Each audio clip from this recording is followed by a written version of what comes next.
Welcome to the Sideline pregame show. I'm Jake Berry alongside Mark May. And Mark, we've got 3 games all on Friday this week. Some intense games, a lot of ramifications in these games. But the first game is Rowe versus PSG North. Yeah, it's the third game of the district schedule. You know, things are beginning to shape up a little bit, and we've got Rowe coming in 5-0. This team that was 5-5 last year, 5-0 already this year, doing gangbusters. They're 2-0 in the district, and they'll be playing host to the PSG North Raiders. Raiders are 3-2 overall, 1-1 in the district. They do have a common opponent in Juarez Lincoln. Both of them beat Juarez Lincoln, and then Rowe also beat McAllen for their second district win. PSG North losing to the PSG Bears, surprisingly, last week. And they both, in non-district, they both played Weslaco, having Rowe faring a lot better than PSG North in that game. Weslaco was able to beat PSG North, whereas Rowe was able to beat Weslaco. So yeah, beat them by 3. Yeah. So this game's going to be close. On the offensive side of the ball, what do we know about both teams? Well, for Nicky Rowe, they've been going gangbusters. Quarterback Jonas Ortiz has been averaging about 3 touchdowns per game. He's got 16 touchdowns now in 5 games, thrown for 1,000 yards and completed 77% of his passes. The running attack is strong. They've got Lorenzo Lopez, who came back last week, Joey Partida, averaging about 8 yards a carry. Nick Meehan is averaging 5.5 yards a carry and has 4 touchdowns, almost a touchdown per game that he's averaging. They like to go to him, especially when they get into the goal line kind of situations. The top receivers for Rowe, Alex Anzaldúa and Joey Partida each have 18 catches. Partida has a couple of scores. Anzaldúa has 1. Also, tight end Gustavo Cruz has really come on strong lately. He's had 4 touchdowns this season, averaging over 21 yards a catch, so he's doing really well. And then we look at PSG North's offense. They're averaging about 27 points a game, and they churn out a ton of yardage, 440 yards per game. Isaiah Rangel, their quarterback, has thrown for about 500 yards and 5 touchdowns.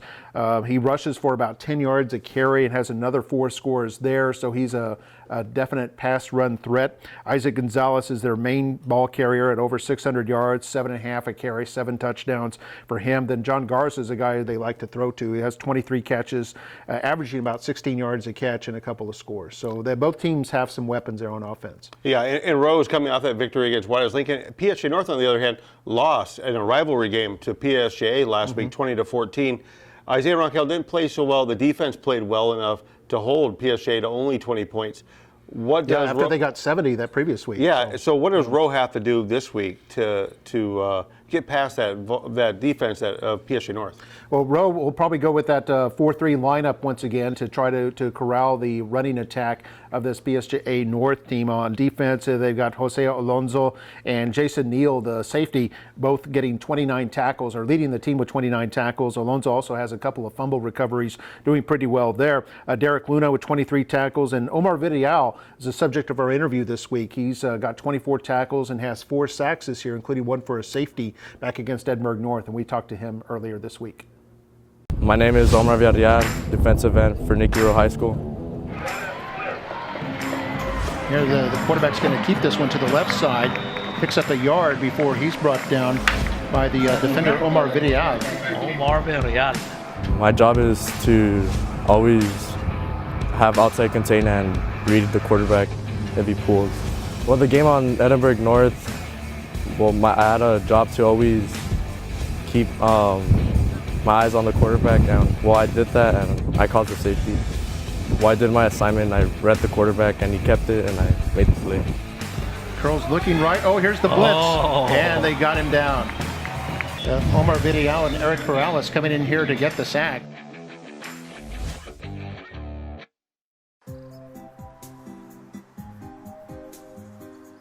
Chapter 6 was really good today. I agree, the activity was great. A lot of great input from everybody. The important thing is that we tell our story, because we have a lot of great things going on across the district. That's right, an A rating from the state of Texas for 2 years in a row. A superior achievement rating in financial integrity. Don't forget, perfect score for 8 years in a row. A post-secondary readiness distinction 3 years in a row. But are we doing enough to get the word out? What do y'all think? Well, what should we do? Videos. Personal stories. Social media. Graphics on website. Radio. Carrier pigeon. Okay, let's do this. Let's tell our community. Excellence on 3. 1, 2, 3. Excellence!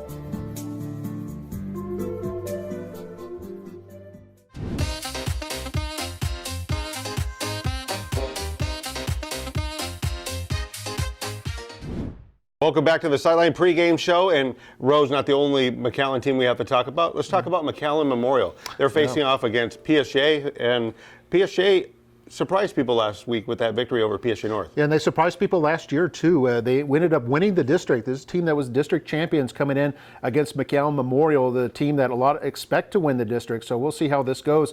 The PSJ Bears are 2-0 in district play, 3-2 overall. Memorial 4-1 overall, then 1-1 in district play after being upset by Mission in a squeaker. But the Mustangs averaging 366 yards a game. They like to run the ball, run it, and that's no secret there. Quarterback Joseph Lada is when he throws, he's effective. He's averaging close to 15 yards per completion. So when they do throw to Zion Gregory and Nick Nelson, they are effective there. But they mainly like to run it. Campbell Spates, their top running back, with 1,200 yards exactly, rushing through 5 games. That is just amazing. He's averaging over 200 yards a game. In fact, he has had 200 plus in every game this season, and 18 touchdowns, including a big kickoff return last week in that big victory over La Jolla when they scored 62 points. So Memorial's got a lot of offensive weapons, and we look at the Bears. Bears surprisingly 0-2 at home this year. It's kind of odd, but they'll be coming in looking for their first home victory, and they've got some weapons. Quarterback Justin Morales, wide receiver Ethan Castillo, Miguel Flores is another one, Marco Guajardo is one that they like to throw to. Then at running back, J.R. Vasquez is their main guy there. So some weapons there on both sides of the ball. On defense, Manny Castillo, Jacob Sanchez, and Mario Cantu lead the team. That's a defensive end, linebacker, and defensive back there for the Bears. This is a team under Coach Lupe Rodriguez, who used to be a big quarterback in the Valley, one of the top quarterbacks in Valley history, really. He played at Mission. He's in his 3rd year as coach of the Bears. And for Memorial, looking at their defense, Chris Sanchez continues to lead the team, not only in tackles, but in sacks. He has 4 sacks this year. Michael Morales still going great at linebacker. Leo Caballero going great at linebacker. Sebastian Turk, defensive end, has really come on strong. Team has 9 sacks in the last 5 games, and then Diego Villarreal leading the team with 3 interceptions. So a lot of big stories developing there with Memorial and PSJA. Yeah, and they're on the road along with Mac High. Mac High is going to face off against a La Jolla team who we got to see last week, a very tough La Jolla team. Yeah, La Jolla can play strong, especially on their offense. Eddie Villarreal leads their rushing attack. He's got 650 yards and 7 touchdowns, had 222 yards and 3 scores against McAllen Memorial last week in that loss.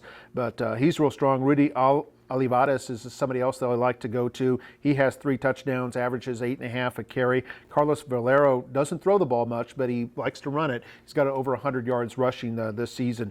And then on defense, some of their leaders, Salvador Carmona, defensive back, and linebacker Daniel Salinas are the 2 top tacklers there for that La Jolla team. But the defense has been their weakness this year, especially in district. They've given up 130 plus points in the 2 district games. So La Jolla comes in at 2-3. Mac High comes in at 2-3, both 0-2 in district, both looking to get back on the winning track here. And for Mac High, they've had a tough loss to Roe. They lost by 2 touchdowns in a game that was actually closer than that. Then they lost to Mission in overtime. And that was a tough loss. Yeah, that was a tough loss. Because they had a field goal that was blocked in that game where they might have been able to win had they been able to convert there. So Mac High, I think still picked up some confidence though against Mission, because Mission was so heavily favored coming into that game. They'll have Hunter Curl at quarterback, who seems to be getting better and better each week. He's only a sophomore and has a world of potential. Troy Martinez, 5 touchdowns in 5 games. Quinlan Canada has had 2 touchdowns in the last 2 games, both of them long distance touchdowns, and about 50 yards and 2 weeks ago, and then about 70 yards this past week. So he's really come on strong as a wide receiver target for this Mac High Bulldog team. Yeah, and then we look at these the defense for Mac High played extremely well against Mission. Yeah, holding them to 10 points. And that's a team that was very balanced in the rush and the pass attack and was scoring a lot of points against a lot of different teams. And held them to 10 points. It was really good. Some of their stalwarts, Dylan Suarez, a defensive back, and Tyler Zachman at linebacker. Juan Corpus had a big game against them. Jackson Helmkamp had He was a huge all game. over the field. Yeah, he was all over. He had a huge game against the Mission Eagles. So I'm looking for the defense to improve each week, and I think they should have a good showing here against La Jolla. A good opportunity to come out with a victory for Mac High. Well, a lot of ramifications for our teams this week. We'll see how they match up, but we're going to take a break. When we come back from the break, more of the Sideline pregame show.